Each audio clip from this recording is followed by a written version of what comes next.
Hi guys, mga ma'am, sir. Welcome to my channel.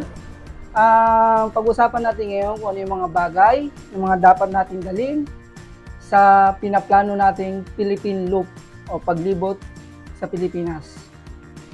Una rito, ang kailangan nating ihanda ay ating sarili, ang budget, and of course, ang ating sasakyan.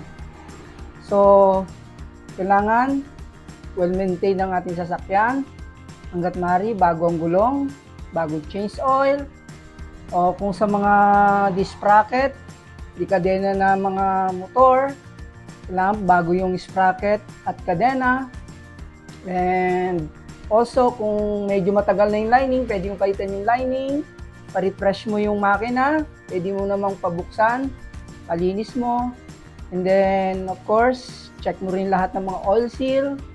At isa pa rito, dapat meron ka rin mga baon na extra na headlight bulb and taillight bulb. At siyempre, dapat may baon ka rin yung extra na spark plug. At kailangan din, palitan mo na rin yung bagong luma mong spark plug bago yung ilagay mo at magbaon ka din ng extra spare. Siyempre, hindi mawala din yung mga tools. Gaya ng mga basic tools, pangkalas sa gulong, motor. At ang isa dito ang importante, yung pampasak. Lalo na kung tubeless ang gulong mo. O nga pala guys, ma'am sir, I suggest ko kapag mag-Philippine Loop kayo, dapat tubeless. Hanggat maaari tubeless ang gulong na ikakabit nyo. At magbaon kayo ng pampasak. Ito, ganito. At mga extra tali. Yung sintas, pwede yan. Mga sintas. Yan. Pliers. Kailangan may pliers. And, syempre, kailangan meron ka rin may epoxy. Maya magkaroon na birya, mabasaga ka ng flaring, o kung meron kang epoxy. Yan. Kasi yan ang magpapadelay sa biyahe. Kung magpapayos ka, at least ito, pwede mong DIY. Kung may nasira sa sasakyan mo, epoxy. And of course, kailangan mo na magdala rin ng packing tape and electrical tape, just in case. Ang packing tape, kung meron mga kailangan mo yung balutin na madalian na fix para hindi siya mahulog, packing tape. So, yung mga isa pa, yung ating mga personal hygiene. O nga pala, hindi mawawala ang mga medical gauge, yung tape niya, medical pad and gauge. At yung, siyempre, yung sa mga kinakain natin, baka hindi maiwasan na ma-allergy tayo, anti-allergy na tablet, cetirizine, or tapos sa sakit ng tiyan, kailangan may baon tayo, Diatabs, pagtatae, at sa muscle pain, kailangan may Dolphinal. Yan, gamot. Hindi dapat mawawala yan. So, dapat lagi tayong may dala niyan pag mag-long drive tayo. And siyempre, yan, katulad natin, may Skinol. Sakaling may konting meet up, siyempre, kailangan magpapogi. Tapos ito yung off lotion para sa lamok. Yan, yan. Yan ang kailangan natin dalhin din mga guys ma'am sir. At hindi rin mawawala ang shampoo at sabon, toothpaste at toothbrush. So, lagay nyo lang sa isang lalagyan. Kagaya niya to, yung masyadong hindi nababasa para hindi siya medyo messy o makalat. Tapos, ganito, yung may empty bottle ka, maglagay ka ng yung powder na sabon panlaba. Mas maganda yung ganito para ibudbud mo na lang sa lalabahan mo. Yan, naka-ready na lahat. Ganyan. Lagyan mo dyan. And of course, pang-kurikor sa tenga. Yes. At tsinelas. Hindi rin mawalang kailangan may tsinelas ka. At lubricant sa kapag ang motor mo ay chain at sprocket. Yan, chain lube.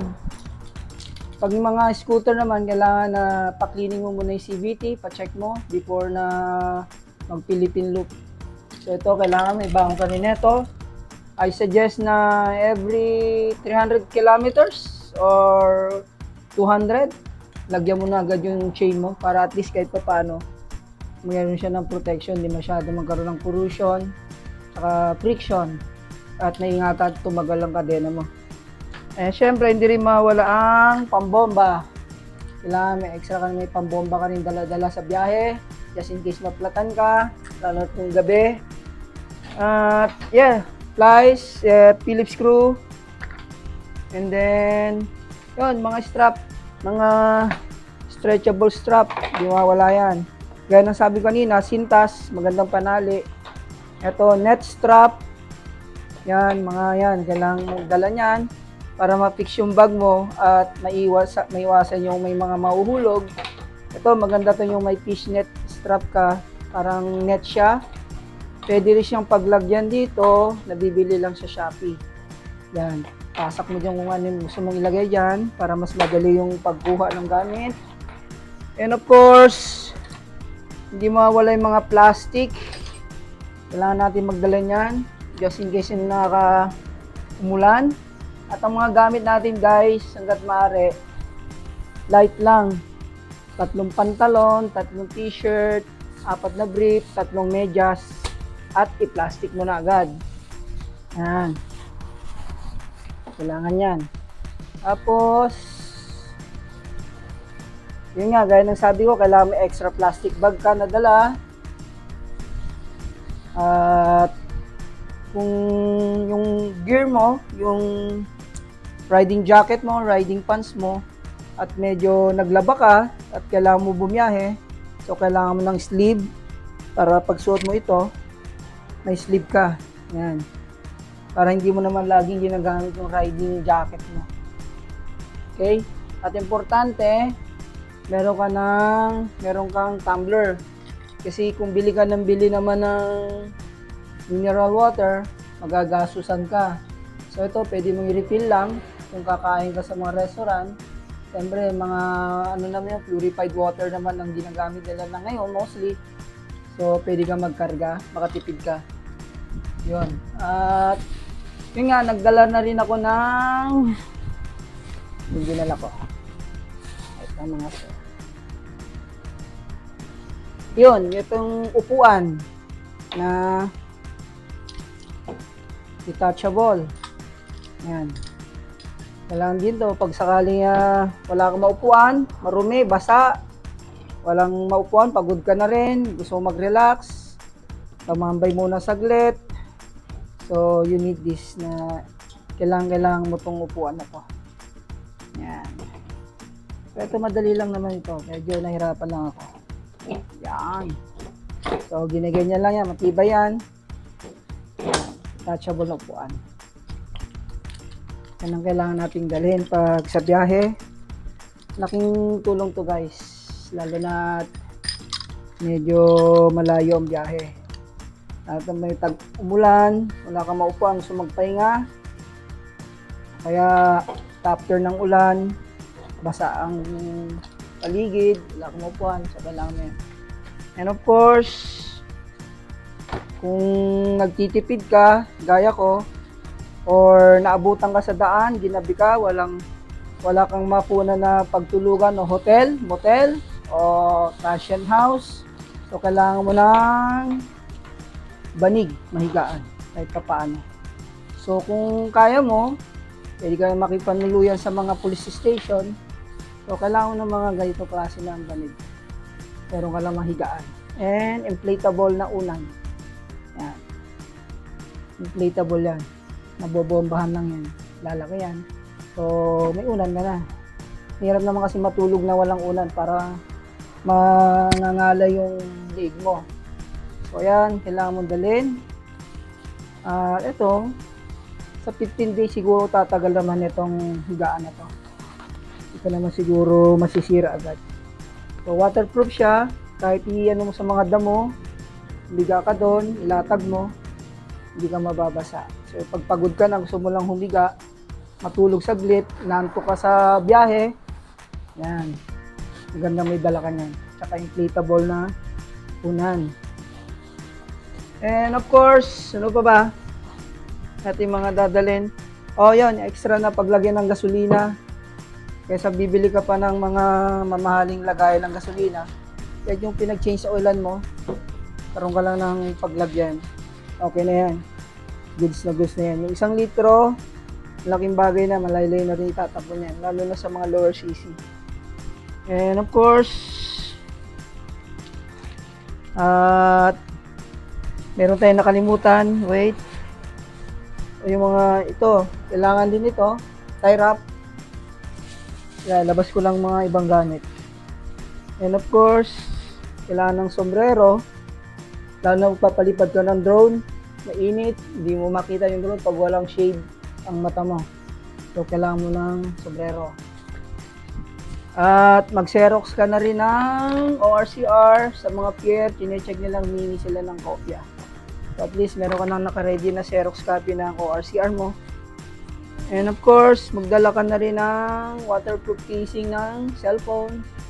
Just in case na gusto mo mag-hop, island hopping, swimming, meron ka. And sa akin, nagdala ko na external drive. Kung sakali, yung mga hindi nakakasya yung memory card ko ng mga sa mga shoot ko, video, ta-transfer ko rito. And ano pa ba? Yan, yung mga gamit, flashlight, kailangan mong flashlight. So, 2 flashlight ang dinala ko, yung isa sa headlamp, at torch, malakas to. So, yun. Ano pa ba? And of course, yung hindi mawawala, yung ating camera, cellphone. Kung may extra cellphone, mas maganda. Meron kayong pang personal na gamit. Meron yung pang mapa, navigation. So, sa akin, isa lang cellphone gagamitin ko. At, of course, yung ating helmet camera, action cam. Sa akin, ang camera ko is DJI Action 4. So, itong gagamitin ko sa biyahe. And, kailangan, mas maganda na pag Philippine look ka, total minsanan lang naman mangyari to. I-documentary mo na lahat. Sulitin mo na. Ito yung kanang stick niya. And of course, dali lang.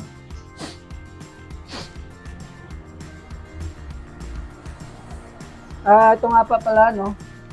Mas maganda, meron kang extra na power bank at saka yung fast charging na brick. Okay guys, ito yung fast charging brick. Dapat meron ka nito. Lalo't lagi tayo nagmamadali sa biyahe, lang pag Philippine loop. Meron ka extra power bank. And of course, cables. Dapat hindi nawawala yung cables. And kung may budget, minsanan lang naman itong biyahe na to, bili ka ng drone para mas mapulfill mo yung biyahe mo.